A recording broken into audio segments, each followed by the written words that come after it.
Welcome back to the Football Fitness Federation podcast. This is episode 337. Now, long time listeners of the podcast will recognize this week's guest. Maybe not by name, no, because I'm joined today by Erica Mulholland. So it's been that long, Erica, since you've been on the podcast. Your name's changed.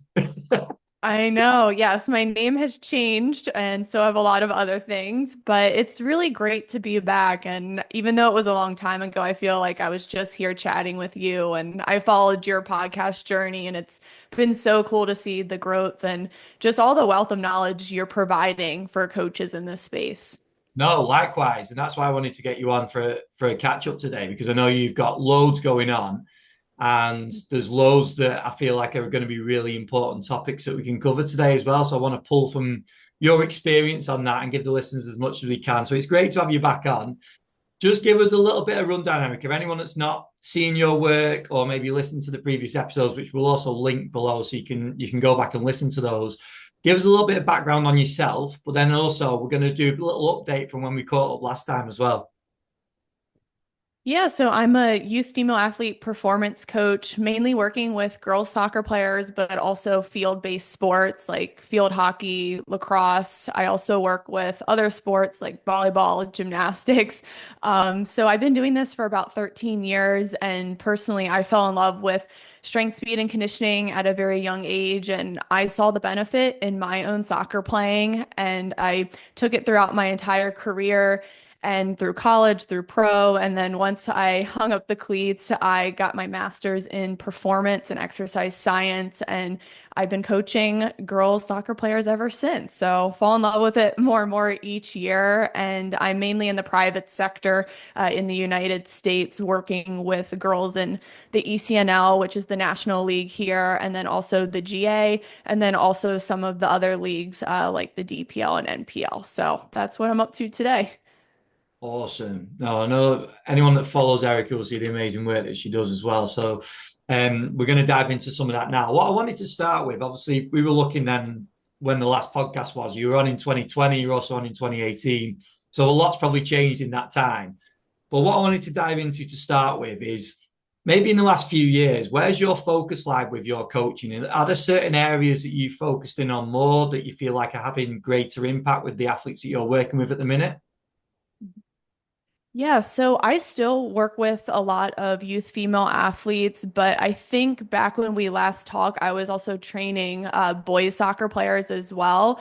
But I was starting to just grow into that female athlete niche because those were the girls and clients who kept coming to me, and the parents really needed help with their girls, especially that like 10 to 15-year-old age range where there's so much going on during the growth and maturation process. So then I just went fully into working with the youth female athlete because I personally feel like there's not a lot of coaches who are working with girls and specializing in this. And also, there's just a lot of need for education and resources in this space for both parents and coaches. So that's who I'm mainly working with now. I coach 90% in person and I do 10% remotely. I love coaching in person. That's something I really don't want to give up just because one of my favorite parts of my job is connecting with youth and leaving an impact and really getting to know the athletes and also really connecting with their parents too, because a lot of the parents just they have no idea about any of this stuff and the benefit of performance training and what needs to happen at each stage in the growth process. So I'm really passionate about connecting with parents as well. And then another thing I'm up to today that's new is just getting into more of the coaching education. So creating courses around how to train the youth female athlete, keep her healthy, keep improving her performance, things like recovery, load management, performance nutrition, also menstrual cycle and hormonal health. So I'm creating a lot of courses, also doing more speaking engagements, which I love in person and also virtually as well. And I really think the more I can impact the coaches, I can leave a greater impact on all female athletes. So I'm really trying to help with that. There's a lot of brokenness in the youth coaching education system, especially the physical side of the game, there's not much touched on in the license courses. We touched a little bit on tactical periodization, but there's nothing around how to train youth girls soccer players specifically. So, yeah, that's my next passion project, which I'm really looking forward to. I really love that as well, that the fact that the niche has kind of come organically, hasn't it? It's something that they're the players that you've worked with. Obviously, you've had that experience as well, and probably filling the gap of a lot of things that you didn't have the access to, I'm guessing, as well, when you were playing that information. Oh my gosh, did not have a lot of access. I think it was interesting back then because we just didn't have a lot of information on the benefits of strength training when we were young and kind of what was going on during pre-adolescence and adolescence, physically, mentally, also hormonally is a totally different ball game. So I wish I had more education on how to just be healthier during that time, take care of myself. I think, a lot of us were winging it with our nutrition. We were not recovering as much as we could have. And I think now that's really my mission is to really help female athletes optimize their performance during the most precarious times in growth where there's just so much going on. You pointed out before that key sort of age range and the age range that you're working with, predominantly that 10 to sort of 15 year old young female athlete. What are some of the key challenges? We can even break it up further if you wanted to, but what are some of the key challenges or maybe misconceptions around growth, maturation with those athletes? Where do I begin on this one? I mean, there's The big one. yeah, there's so many. I mean, I think the first thing, and we talked about this years ago when I came on, was just the idea of fighting early specialization. So usually before ages 12 to 13, I want to encourage parents and young girls to get as much variety as possible, try a multitude of sports, build different muscle groups and motor skills. So that's what I'm trying to help with the most. Obviously, in the States, and I don't know if it's the same where you are, we are moving more towards early specialization. So, can I help in ways where they're getting a variety of movement from my performance sessions and really educating the parents on why we're doing the certain games and crawling and climbing movements that we're doing in the gym, and just really helping them understand this is, yes, we want you to be a good soccer player and good at your sport, but we also want to make sure that we're good, well-rounded athletes so that we can stay healthy, and we don't get overused. So that's one of the biggest battles I'm still fighting, which is crazy because we recorded this over 6 years ago that it's still going on. And I would argue it's worse than when we last spoke, Ben. It's becoming very year round, especially with those 10 to 12-year-old ages. And during growth, I mean, their bones are growing faster than their muscles and tendons. So they're at a much higher risk during that time for knee pain. Osgood-Schlatter is a very common one. Heel pain as well when the growth plates are open. It's called Seaver's disease. So just making sure girls aren't overusing those joints and muscles all the time and just either getting recovery, having a season off, doing a completely different sport, whether it's softball or golf or snowboarding, something that's not a lot of running like soccer. So yeah, I'm just trying to educate on why we do what we do based on the age and maturity level of the athletes so that they don't go through these overuse injuries that are so common during the growth spurt. That's really interesting because I might be speaking out of turn. I might get people shouting down the whatever they're listening to or watching on as I say this. But I feel like in the UK, especially, academies and well, probably mainly academies seem to do a very good job at this now, where they're not specializing at early ages. They're giving a lot of exposure to different movements and different sports. So in the States, from what you see, do you think why do you think that is that it's taking that well, kind of a backward step by the sounds of it? Do you think it's because of the popularity of the women's game at first team, potentially? Oh my gosh, I don't know. This is a really hard one for me to figure out, but I think a lot of clubs in the States are I don't want to always say it's a money thing because that's what every coach says, but that definitely goes into it. But I think it's also a lack of education thing, and kind of what I was saying before. I just think in our coaching education system, we're not really looking at it from a holistic approach. Yes, I've gone up to my USSFC license, which is, I'd say, like a pretty medium to high level of coaching licenses. But even at that level, yeah, we were learning about the technical and tactical aspect of the game, small side game design, tactical periodization, but there was nothing on the physical side of the game, like proper warm up, on field strength training, the benefits of speed training, in season, off season. What does that look like? And a lot of the coaches in these courses work with youth girls.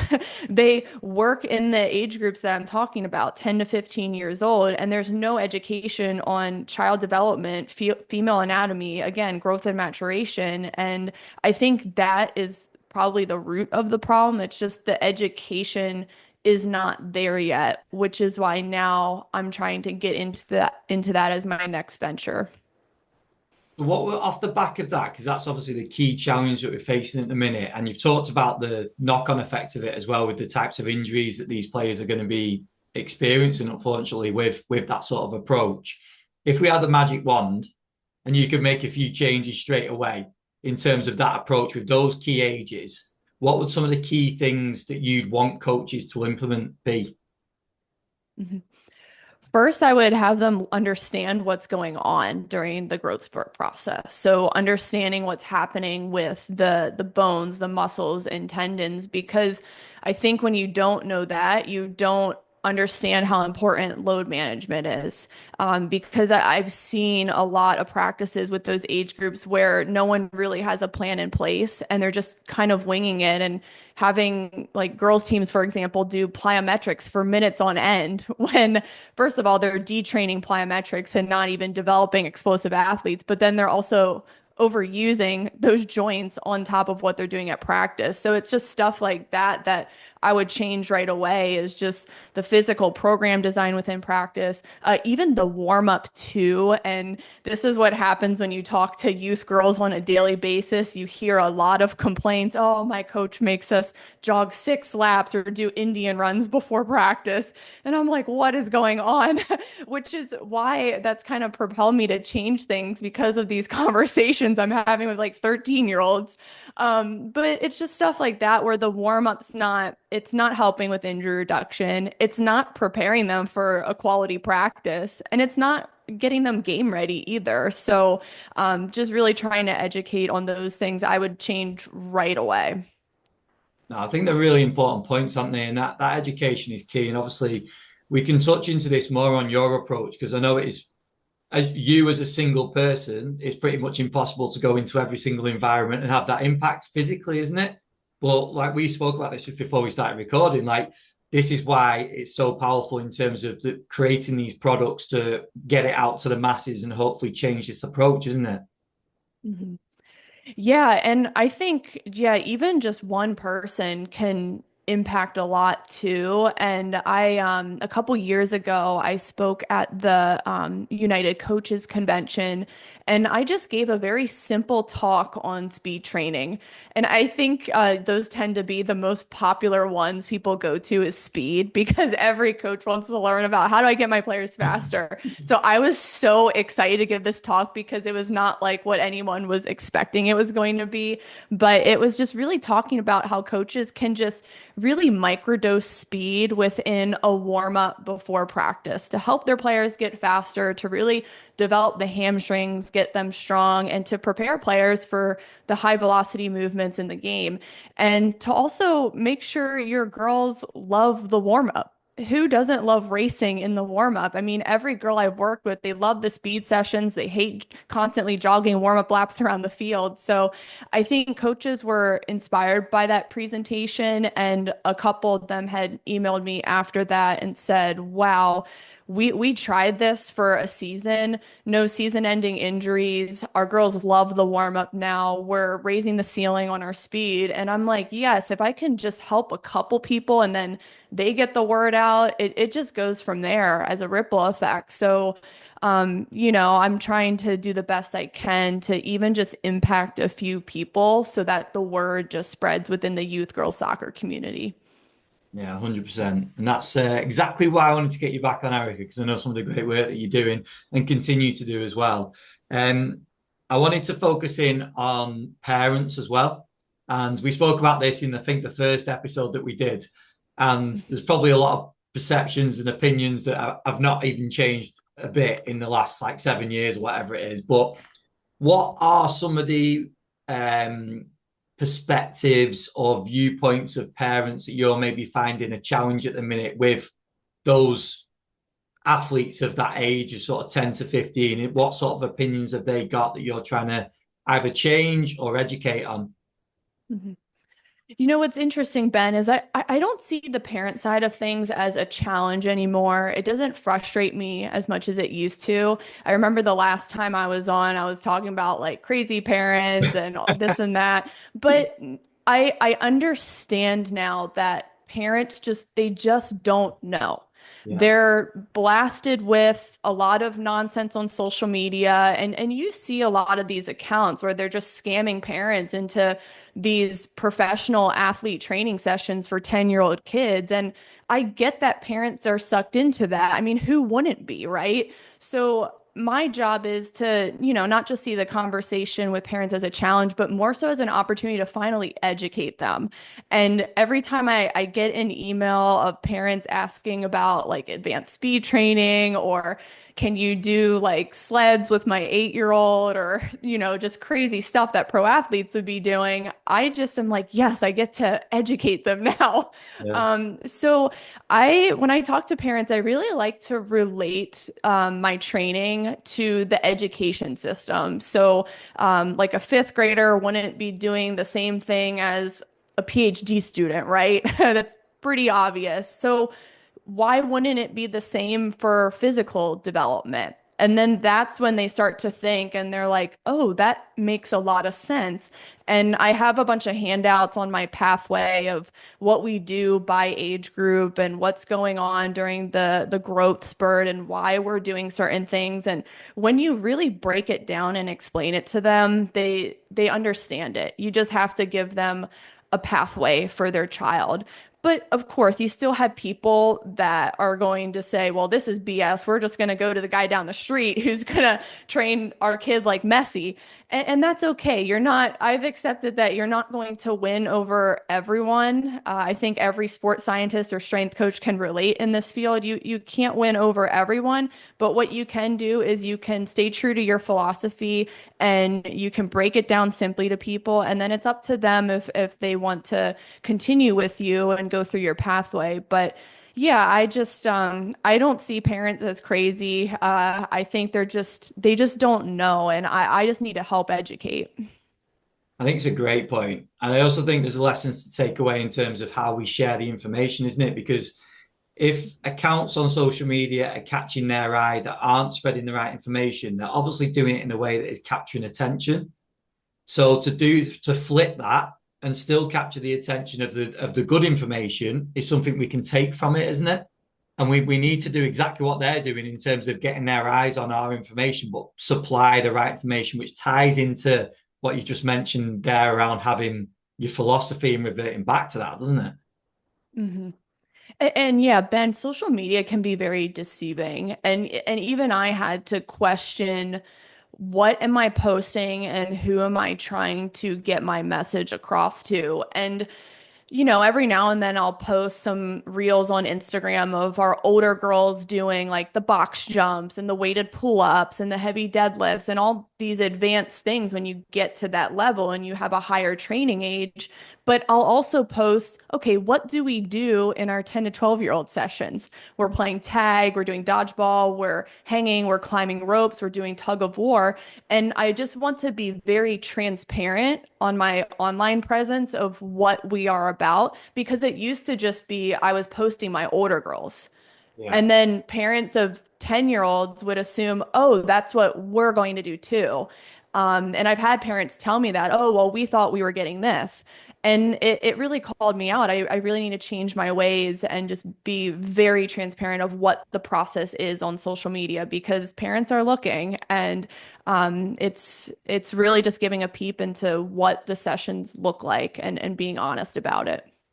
Yeah, I love the way you spoke about the education system because that makes complete sense, doesn't it? And there's also the discussions on when people talk about a certain player and they're saying, "Oh, how are they training right now?" And it's not that's not the right question, is it? If you've got an 11-year-old and you're looking at a first team player, you should maybe look at how what they were doing at 11 rather than what they're doing at 25 or whatever it's going to be. Like it just it makes complete sense, doesn't it? But you're right, it's probably less eye-catching at that time, isn't it? We want to see a first team player. We want to see the big fancy gym and the fancy exercise that they're doing and all that. It's a lot more eye-catching, isn't it? So people like yourself are doing a great job on showing what is built, the foundations that are being built along those years to let them perform at that top level.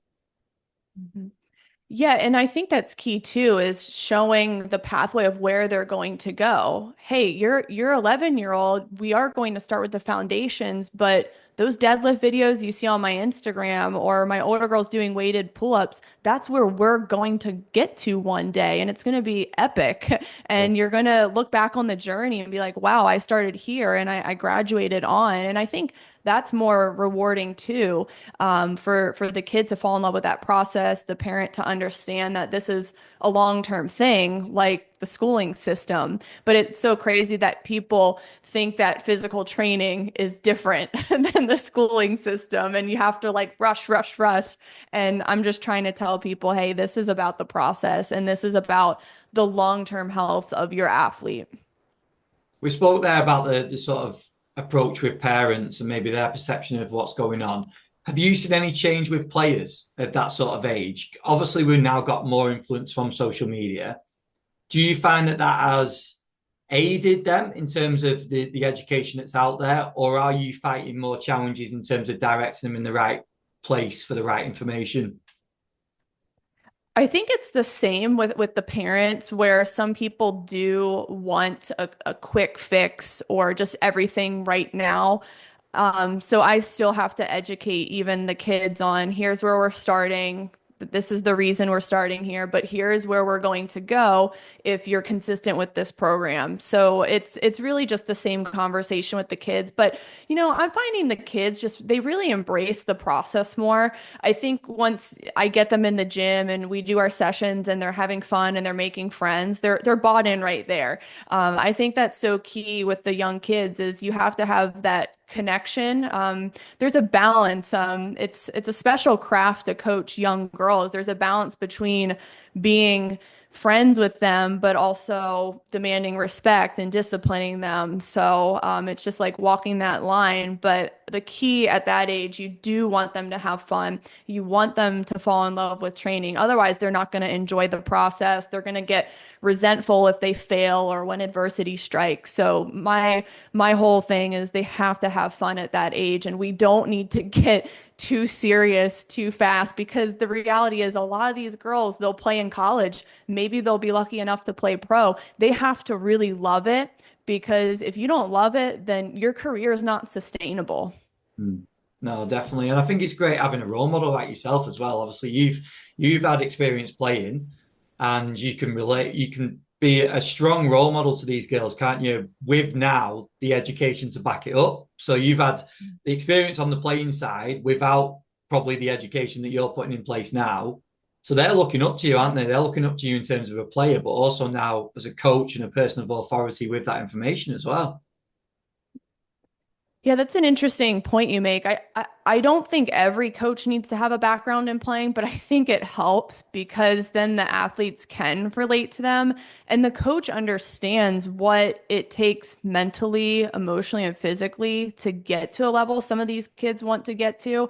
And, even just looking back on my career with just physical development, falling in love with strength and conditioning. I mean, it was never forced upon me. My mom just one summer asked me, "Hey, do you want to do this speed camp that your teammate Sarah's doing?" And I just love training. And I told her, sign me up. Like she didn't have to pull my arm.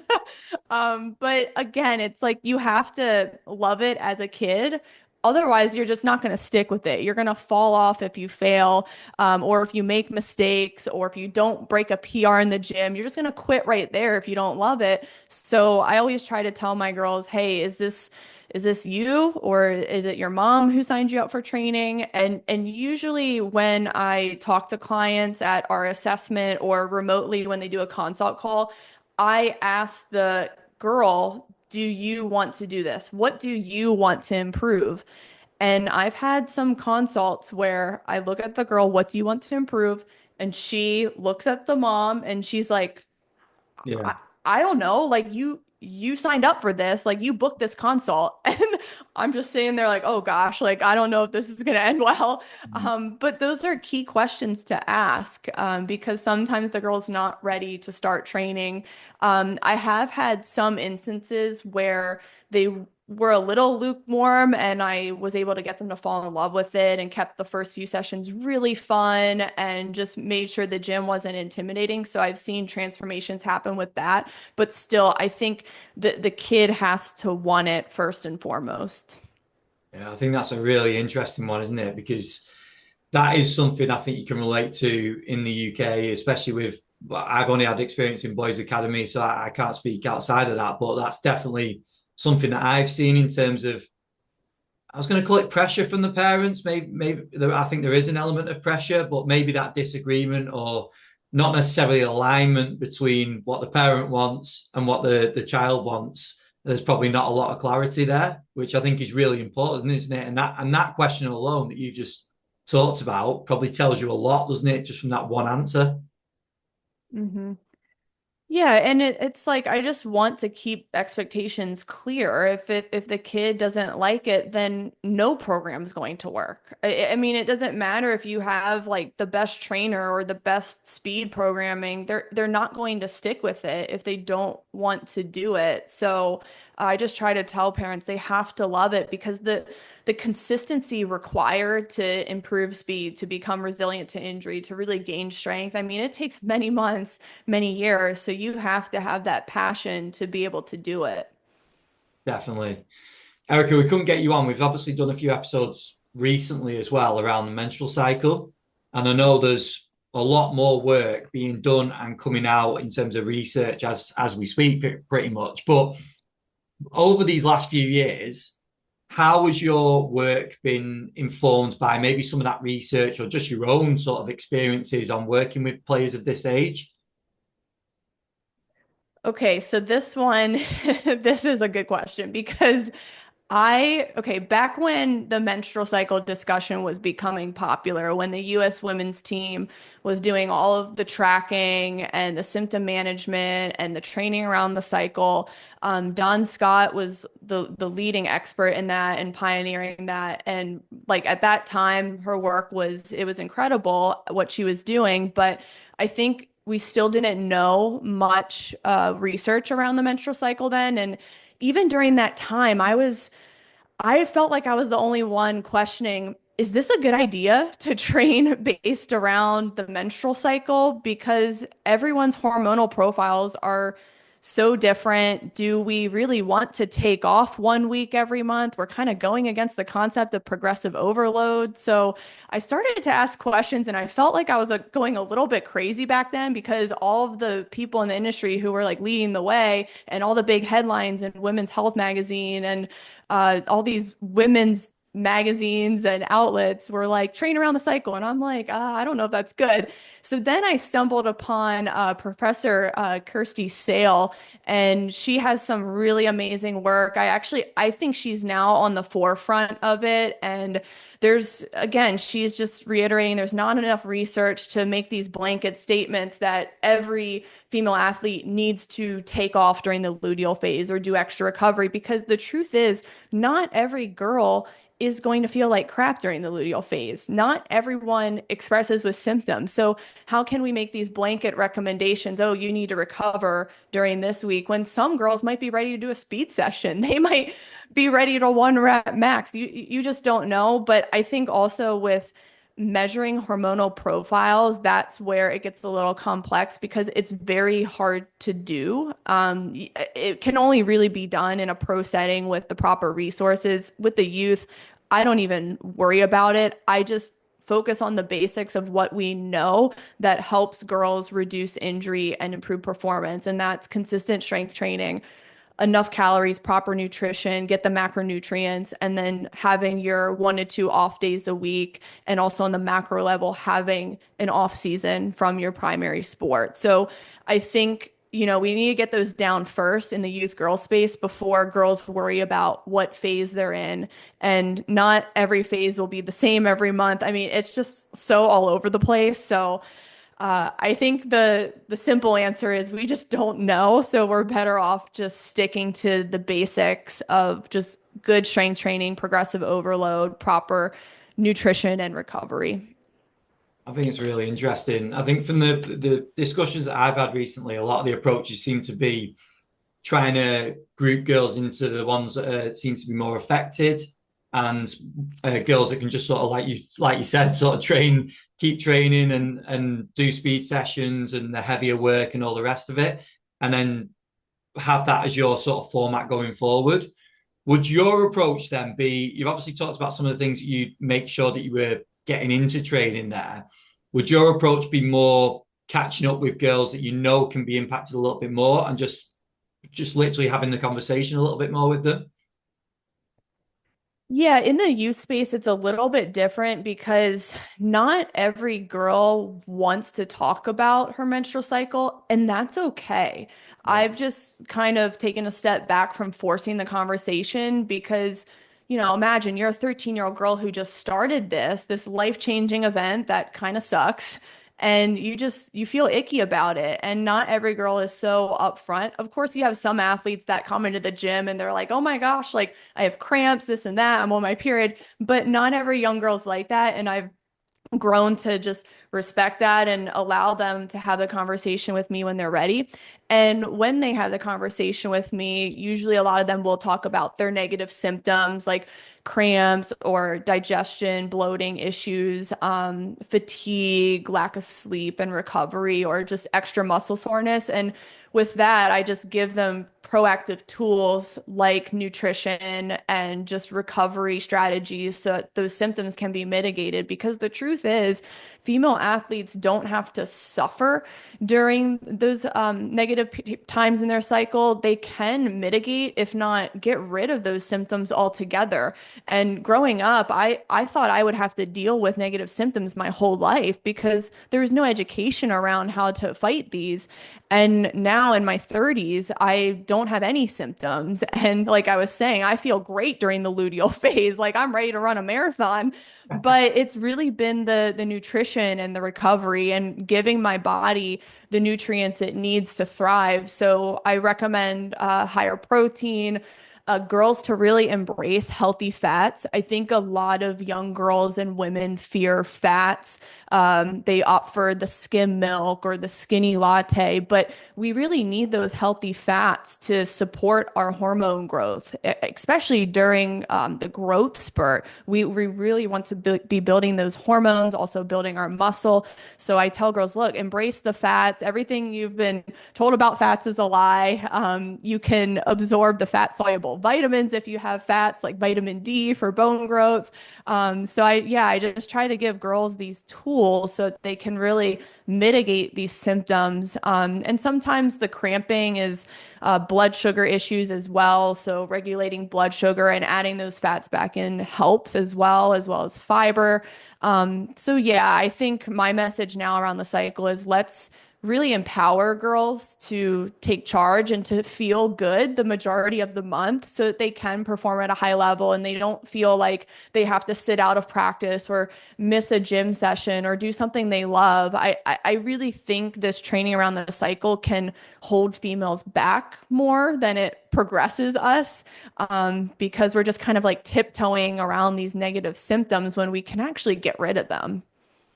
I think that's really interesting, really, really interesting. And obviously, anyone working with youth female athletes will, I'm sure that'll hit home, and they'll take plenty from that. So I really appreciate you diving into that because I think that's really fascinating. I want to go into nutrition a little bit more because you referenced it there. Sort of protein, fats has been the two that you've mentioned so far in terms of maybe some of the targets that you're working with the girls. On the carbohydrate side, what's their sort of perception of that? Because obviously, it's maybe been something over the years that people have been talked away from, or maybe not enough of, to fuel performance because of the fact that we've had a lot of social influence on maybe body composition or that side of things, which is another whole topic to probably bring up as well around nutrition, isn't it?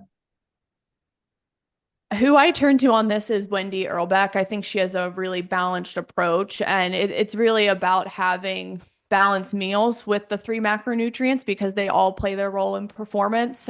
So carbohydrates, the quick energy, also help with muscle recovery and sleeping well, and then your fats for hormone growth, joint health, also brain health too, because your brain is made up of fat, which is why I always encourage to have more fats, and then your protein is for your muscle building and repair. So I really like Wendy's approach, just being balanced. But I also think she's very realistic with young female athletes because we can get away with having ultra processed foods when we're young, but I kind of wish someone called me out when I was a teenager because I developed some really bad health issues that manifested in my 20s because of how I was eating when I was a teenager. So you think you can get away with it, but sometimes you just have to really make better choices when you're young. And that doesn't mean restrict. I mean, there's so many yummy, nutrient dense foods like sweet potatoes or white potatoes, rice, chicken, steak, eggs, which are healthy fats. I mean, those all are yummy foods. So it's not like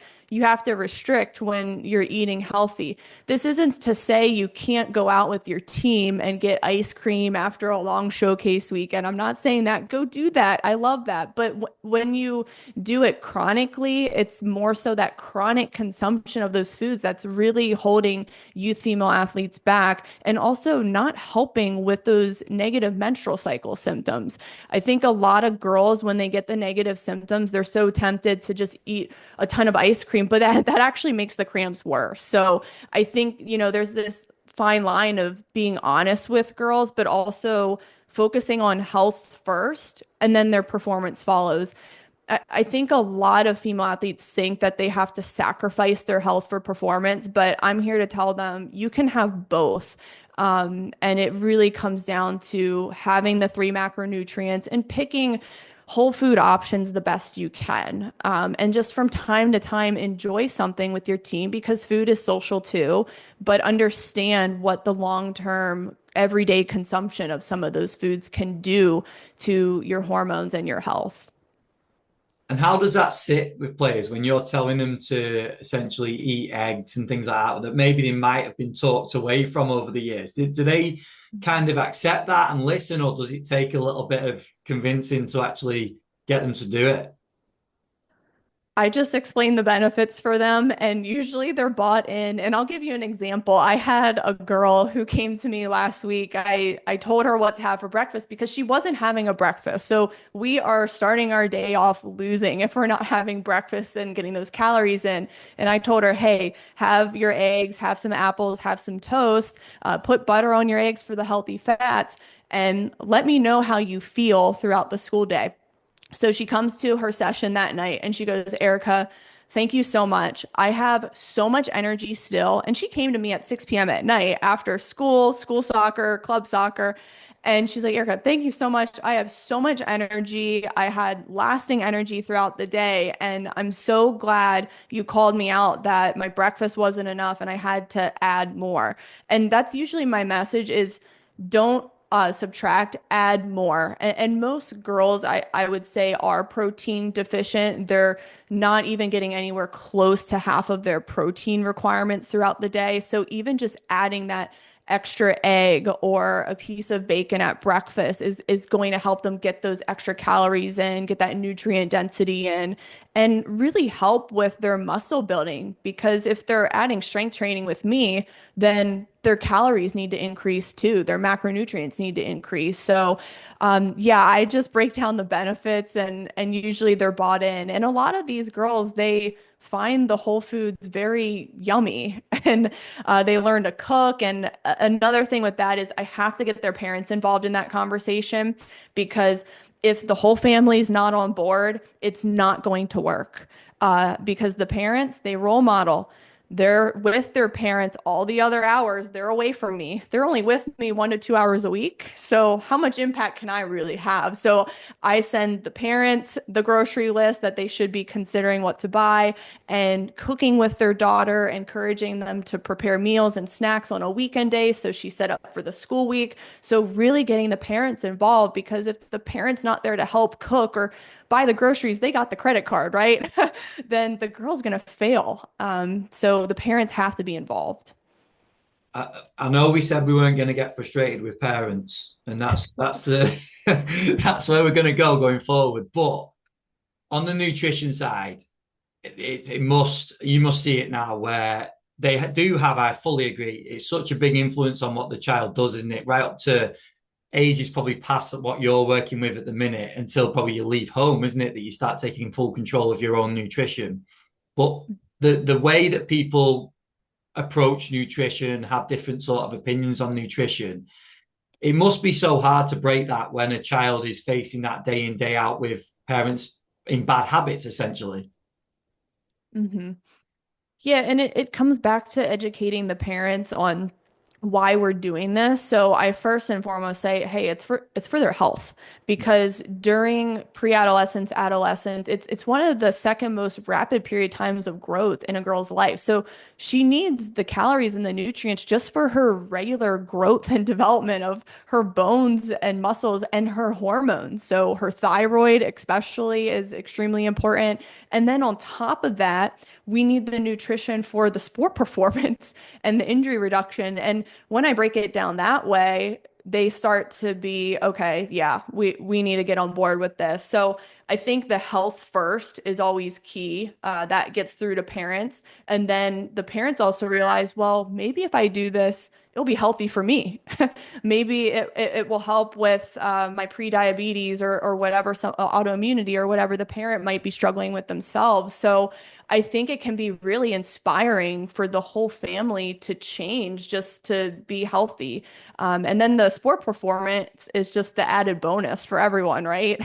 Yeah. And it ties in again with it. We're talking about foundations before, weren't we? And this is the foundation of nutrition, isn't it? And essentially performance, because if you're fueling right and we're getting that right, that's definitely going to help, isn't it? It's not going to take away from what they're doing out on the practice field or out on when they're actually performing. So no, it's an obvious one, isn't it? But it's a big challenge at the same time, just because of society, isn't it? Like not everyone's doing that. It is a challenge. And I think also everyone uses the busy excuse, Yeah. but it's one of those things that you do have to prioritize. And I always like to look to Leslie Bonchi. She's the former registered dietitian of the Kansas City Chiefs. She's a great practitioner in the field, but she always says that your nutrition, your hydration, that's your internal equipment. So just like you prepare to pack your cleats or you pack your shin guards in your bag, you need to be prepared with your nutrition. And I'm like, wow, that is so great. I'm stealing that from you, but all the credit to Leslie. But I think people just need to prioritize it and realize this is our best tool for health, for injury reduction, for performance. And even if that means taking aside an hour on a Sunday to prep meals or school lunches with your daughter for the week or get snacks prepared on a Friday night for a showcase weekend, it's going to pay dividends in the end. Even though it's a little bit of a discipline up front, in the end, oh my gosh, there's so many long-term benefits. 100%. I found with my boys as well, that if you get them involved in the process of cooking or preparing food, I'm not saying they're perfect eaters because they're definitely not, but it definitely helps. Like they start to learn that they put the effort into making whatever they're making, so they're more likely to eat it and be more interested in actually what they're consuming then as well. Yeah, definitely. I think the parent involvement is always the key here. Obviously, things happen. You're not going to be perfect, but I always tell people don't be perfect, but just try your best and just be as consistent as you can. Yeah, definitely. Just on that misinformation, what else stands out for you, or what are you being sort of fed back to from your athletes, from the girls that you're working with in terms of nutrition? Is there anything else that sort of stands out that you're going, ah, don't listen to that bit? Yeah, I mean there's so much. Yeah, I just I get there's like quote unquote toxic ingredients. But I think the fear around it is worse than the actual problem. Like of course you should opt for whole, clean foods the best you can, but I think some of these accounts give that fear that you're going to get cancer if you consume like red dye 40, stuff like that.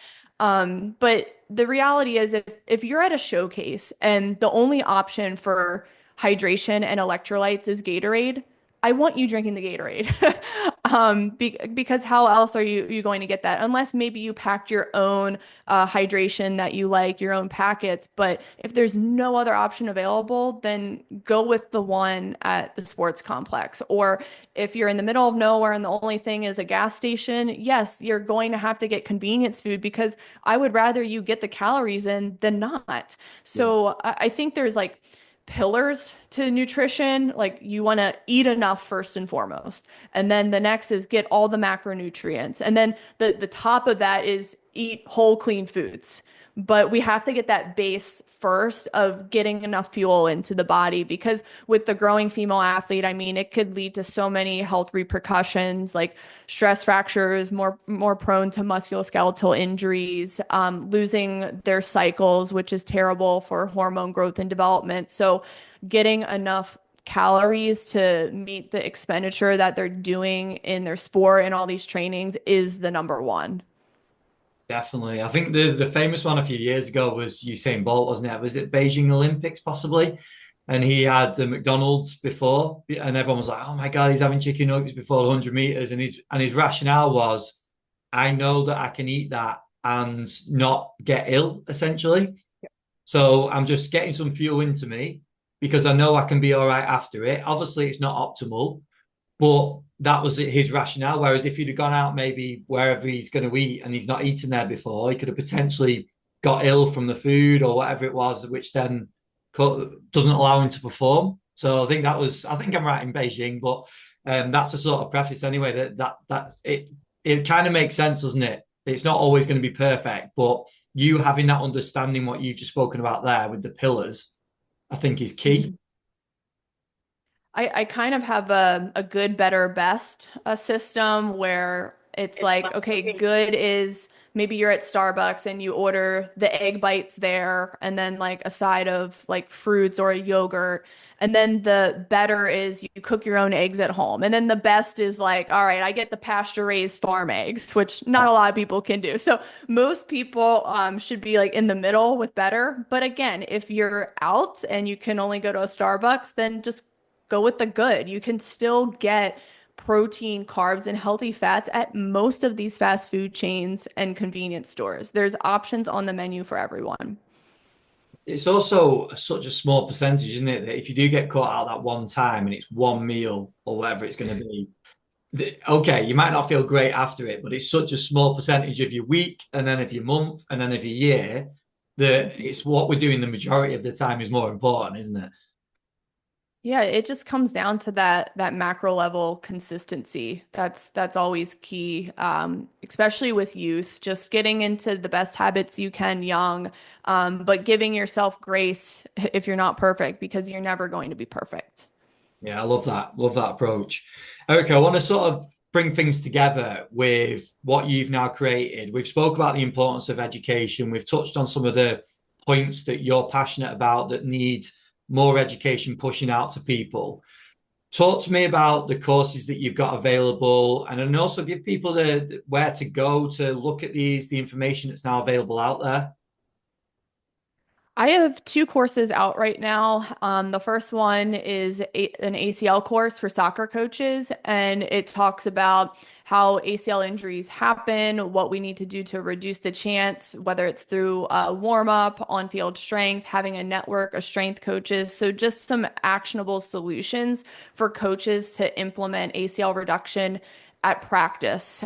So that's my first course. And then my second course is speed training for soccer because that's also a means of injury reduction, but also helping with the performance aspect and just how coaches can slowly microdose speed into their warm up, even just 1 to 2 times a week for 10 to 20 minutes, and just giving them the drills and the sets and reps and the rest times for those so that they understand what a speed session should look like. And I think that's one thing I'm also still kind of fighting in the soccer community is speed development and just going away from the tippity tap and the rings and ladders and more into actually improving their stride rate and stride length and doing their max velocity sprints and timing them and tracking improvement. So that's what's in the speed course. And my goal with the education is to make it as simple and actionable as possible so that coaches can start implementing the next day.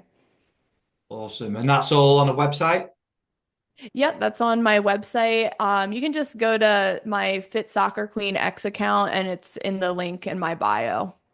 Brilliant. And then looking forward, Erica, as well, I don't know whether you've got this in the plan or what. What are the next courses, the next sort of content that you want to start bringing out? Or is that top secret?